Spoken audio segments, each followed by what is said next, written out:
Hello and welcome to Gabe in the Kitchen. Today we have a very special guest with us. It's Jess, my wife. She's going to be making a delicious carrot cake for us, guys.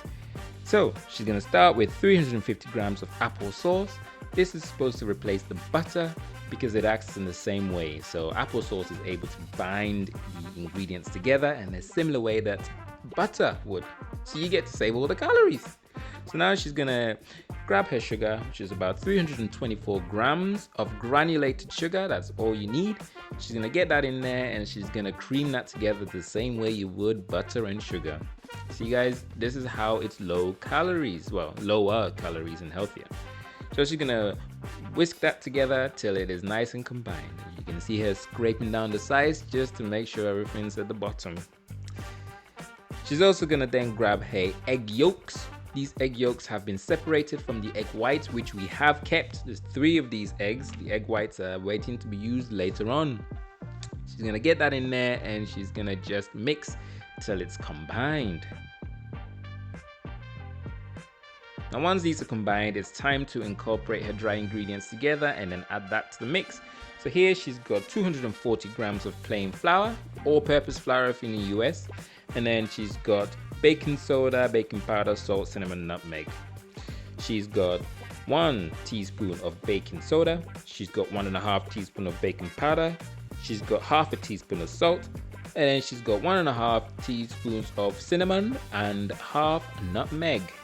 She's just gonna mix this with her plain flour. Just gonna use a spoon, whatever, use your fingers. Get that mixed. And then you wanna start spooning that into your wet mix.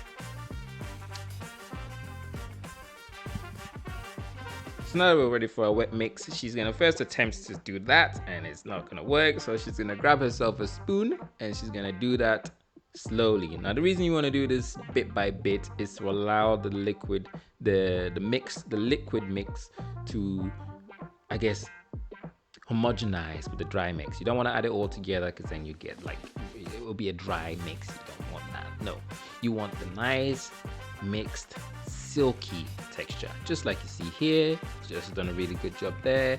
She's then going to transfer that to a separate mixing bowl just so we can use the original to beat our egg whites. So she's going to get her 3 egg whites in there from 3 eggs. Whisk that, and we're gonna soon realize we've got the wrong attachment. The paddle is not gonna whisk very well. So about 5 minutes in, we're like, something ain't right. So we're gonna swap the attachment, as you'll see in just a sec, to a whisk shock. Maybe we should.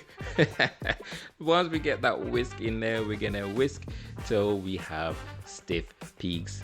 This should take normally about 5 to 8 minutes. If you have a stand mix, it could be a lot quicker.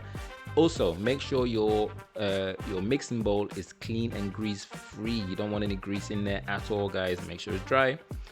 So now you can see we've got our nice stiff peaks. She's gonna go back to the original mix and she's gonna add 100 grams of desiccated coconut to it. She's gonna stir that in till it's just combined. No need to worry about, folding technique or anything like that. There's no air that needs to be preserved at this point.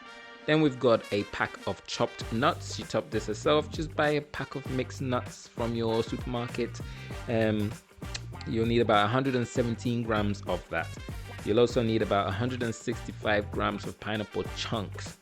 With the mixed nuts, if you want to make your own at home, we just get walnuts, almonds, whatever you want to use. Just chop it up.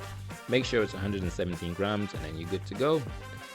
Then she's got 220 grams of grated carrots that she just added in there. Squeeze the water out to prevent the excess fluid from getting into your mix. Then she's added the stiff peaked egg whites that we did earlier. Now she's going to attempt to do what we call folding in the culinary industry and fail drastically. So then I'm going to take over and show her the proper technique for folding. So guys, you want to cut right down the middle and fold it like you're folding a pancake, I guess. You're folding it on itself. So exactly as this, down the middle, fold, down the middle, fold. And what this does is it prevents the air bubbles from bursting excessively. So you get to preserve a bit of aeration in there.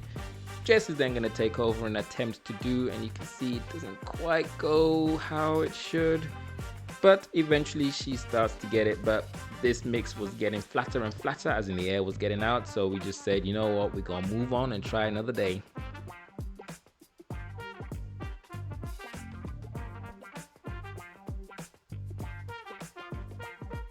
And yes, we do realize this mix looks like puke, but guys, trust me, it is all delicious stuff. Don't even think about it, just ignore it. Line your baking. These two are 9-inch baking tins. Line the bottoms with grease-proof paper and try and divide your mix evenly amongst the two. Normally we would use 3 to make 3 layers, but today we're feeling a bit funky, so we're just going to use 2. The only thing you have to do is increase the cooking time a little bit and make sure you check that it's fully cooked, because now the batter, there's more mix in each, it's going to take a bit longer to cook. But we just felt like 2 today. So yeah, you can use a weighing scale to get it weighed, or you can just keep going with your eyes. Your eyeballs are more than enough. It doesn't have to be perfect. Now the oven was preheated to 160 degrees Celsius fan. If you have a convection oven, you want to use 178. If you're in America, you can do the Fahrenheit conversions yourself. Now, in fact, I'm joking. I'll put it on the screen. Then we have 2 in there. You can do it top to bottom. Keep an eye on the bottom one. The top one will cook a bit quicker. Once that's cooked, check with a toothpick, make sure it comes out clean. Then you want to wait 10 minutes while it cools in its baking tin before you attempt to tip it out. So when it's cool enough to handle, you can turn it upside down, peel off the grease-proof, and then put the cake back onto a cooling rack and let that cool completely. This should take about an hour before you even think about putting the frosting on. So now that it's completely cool, as just showed you earlier, you can now assemble your cake safely. Any heat will cause the frosting to melt and it will slip and slide all over the place, guys. Trust me, you don't want to do that. Just be patient. You can even put your cake in the fridge if you're in a hurry, but make sure it's cool. Now, we've gone for a naked cake design here. We're not doing anything special. We're not presenting this to anyone. This is just for us to eat. So we don't care what it looks like. We're just going for a naked cake design, get the frosting on there, and yeah, that's all you need.